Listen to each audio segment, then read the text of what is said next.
Þá förum við yfir í næsta lið sem sjálfsmynd barna og unglinga og Hildur Lilja Jónsdóttir fer með mál.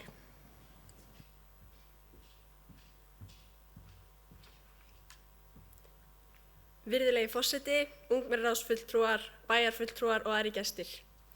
Í mínu innleggi vil ég velta upp þeirri spurningu hvort við séum að gera nóg í skólakerfinu þegar kemur að líðan og sjálfsmynd barna og unglinga. Ég mun vekja athygli á svörum nemenda í könnun sem ungmennaráð sendi í grunnskóla bæjarins á þessu ári og mikilvægi aukinnar sálfræðiþjónustu í grunnskólum. Ég ætla að byrja á því að lesa upp nokkrar ábendingar frá unglingum sem ég finnst mikilvægt að skoða nánar. Ungmenni 1. Það þarf að leggja niður skólasund fyrir unglingastig. Það bara óþarfi og hræðileg upplifun fyrir marga. Ungmenni 2.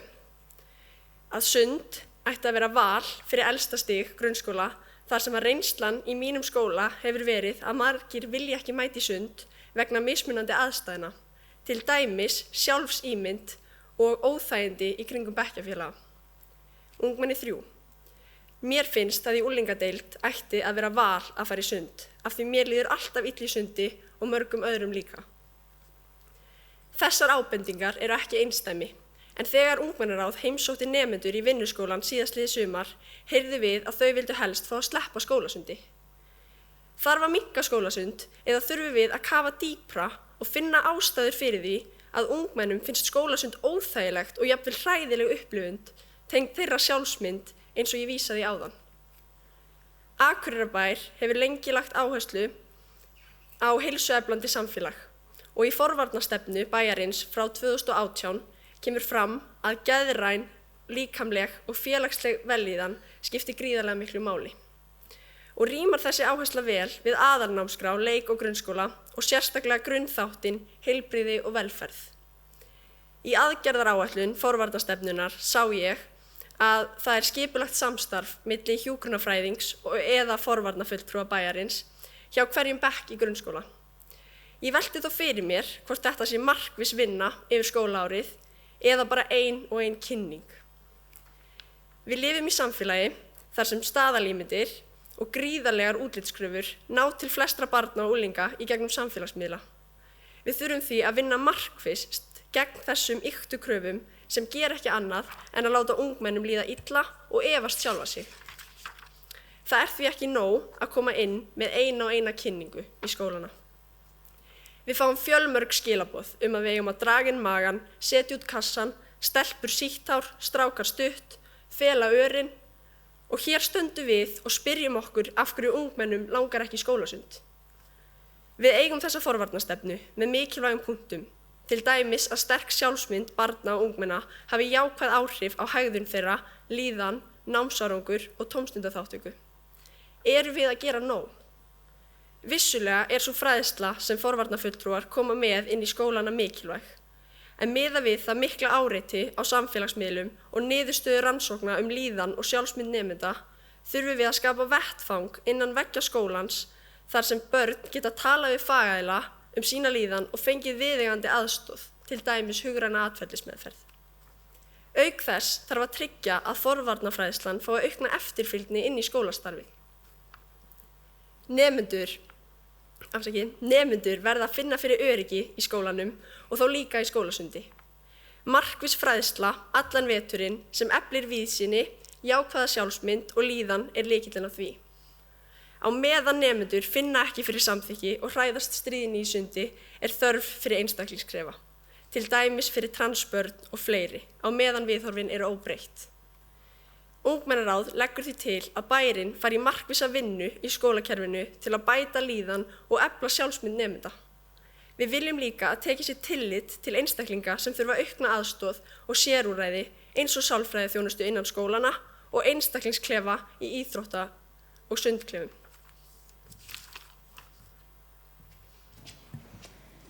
Þá Hildur Lilja Jónsdóttir lokið máli sínu og til máls tekur Sóley Björk Stefánsdóttir, bæjarfulltrúi.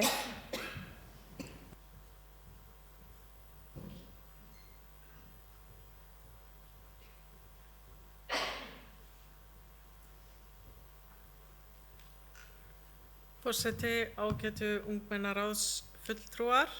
Ég vil byrja á því að þakka fyrir þetta góða innlegg í fundin vegna þess að þessi umræða ótrúlega mikilvæg á sama tíma og hún líka pínlítið flókin. Það að segja að það ekki að mínu mati einfalt svar við þessu vandamáli sem hvernig ungmennum líður með sjálfsig og hvaða áhrif samfélagsmiðlar hafa. Mér langar að taka þetta svona út frá nokkur vinklum sem sko, fyrir að fyrsta með skólasundið og þetta ákall eftir því að hvort það þurfi nú nauðsynlega að fara í skólasund. Þá myndi ég vilja segja að það nauðsynlegt að fólk kunni að synda og ég held að það sé rétt hjá mér að í aðalnámskrá þá þessi hæfni viðmið, það að segja að þú þarft að ná ákveðinni hæfni í sundi og að mínu mati þá gætum við alveg gert það þannig að ef að fólk nær þessari hæfni að þá ætti það að eiga val hvort það mætir, að því ég skil svo ótrúlega vel af hverju það erfitt að fara í sund og það erfiðar að fara í sund heldur en margt annað vegna þess að maður einhvern veginn sko, leður maður fer úr fötunum sem svona hluti af okkar varnar mekanisma má segja í lífinu að þá maður berskjaldari. Þannig að það svo eðlilegt að þessar tilfinningar komi upp akkurat á þessum stað.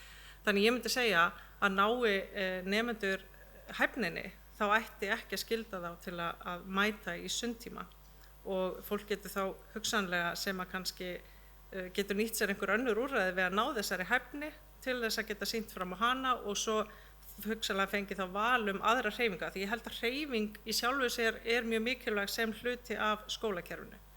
Og það að ná þessum hæfniviðmiðum og fá þá hugsanlega að gera einhverja aðra hreyfingu í staðinn, það myndi ég segja að væri hugsanlega lausn á þessu máli.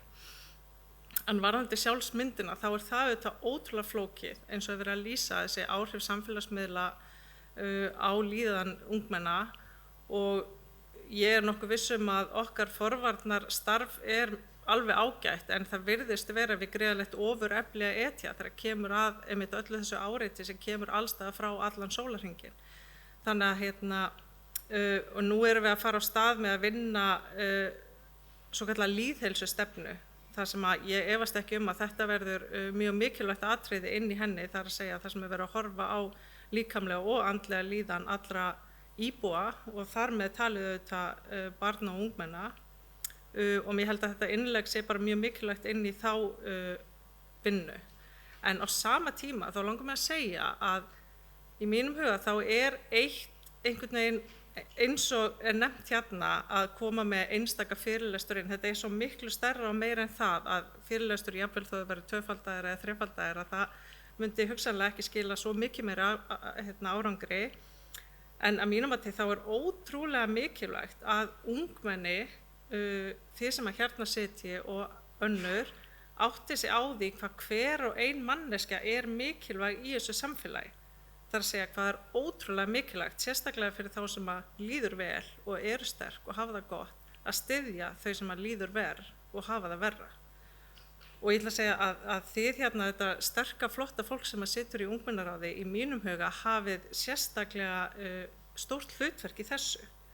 Að vera góða fyrirmyndir hvernig við styðjum hvert annað og það auðvitað eina ástæðan fyrir því að samfélagsmiðlarnir hafa svo mikil áhrif að það þessi jafningi áhrif að ungt fólk það hlustar miklu betur á annað ungt fólk heldur en einhvern sem kemur og predikar einhvern boðskap og þess vegna held ég að það sé algjörlega vanmetið þessi jákvæðu áhrif á samfélagi sem að hvert og eitt ykkar getur haft í þeirri stöðu sem að þið gegnið.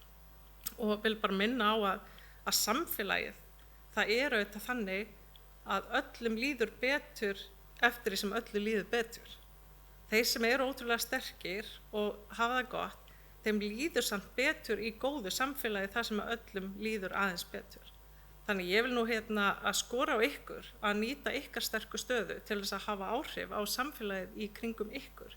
En á sama tíma og ég vil segja að ég tek mjög jákvætt í það og held að þið séu mjög góð hvatning inn í þessa lýðheilsustefnu sem við erum að fara að vinna. Takk fyrir. Þá hefur Sóley Björk Stefánsdóttir lokið máli sínu. Orðið laust. Til máls tekur Hildur Lilja.